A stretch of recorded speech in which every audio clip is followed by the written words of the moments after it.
தாபலக்கும் மினன் நிசாஇ மஸ்னா வ சுலாஸ வ ருபா. அல்லாஹ் 2 கல்யாணம் 3 கல்யாணம் 4 கல்யாணம் பண்ற வரைக்கும் அனுமதி கொடுத்திருக்கிறான். மொத்த சமுதாயமும் தப்பா விளங்கி வச்சிருக்கிற வசனம் இதுதான். அப்படி எங்க அல்லாஹ் சொன்னா, ஃபஇன் கிஃப்தும் அல்லா தஅதிலு ஃபவாஹிதத்தன், உன்னால் நீதமாக நடக்க முடியவில்லை என்று சொன்னால் ஒன்றுதான். இதை வசதியாக மறந்துடுறோம்.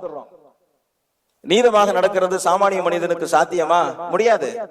இன்னொரு வேடிக்கை என்ன தெரியுமா? முதலாவது பொண்ணு பிடிக்காம போகும்போதுதான் 2வது பொண்ணை பத்தி யோசிக்கிறான்னு சொன்னா 2 பேருக்கு மத்தியில் எப்படி நீதமாக நடந்து கொள்ள முடியும்? அடிப்படையிலேயே தவறு இது. எனவே எப்போதெல்லாம் ஒரு கணவன் இன்னொரு பெண்ணை ரசிக்க ஆரம்பித்து விடுகிறானோ, ஆசைக்க ஆரம்பித்து விடுகிறானோ, தன்னுடைய மனைவியின் கடமையை நிறைவேற்றும் விஷயத்தில் அங்கே சருகி விடுவான். அவன் அதுக்கு மேல அவனால் ஒண்ணுமே பண்ண முடியும். திருமணத்தின் வாயிலாக இருந்தாலும் சரி, வேறு எந்த வகையிலாக இருந்தாலும் சரி, ஒரு கணவனின் உள்ளத்தில் இன்னொரு பெண் குறித்த ஆசை வந்து விட்டால் மனைவியின் கடமையை நிறைவேற்றவே முடியாது. அதனால இந்த 2 கல்யாணம் 3 கல்யாணம் 4 கல்யாணம்னு சொல்லி மார்க்கம் பொதுவா அனுமதி கொடுத்ததாக விளங்கியது தவறு என்பதை புரிந்து கொள்ள வேண்டும்.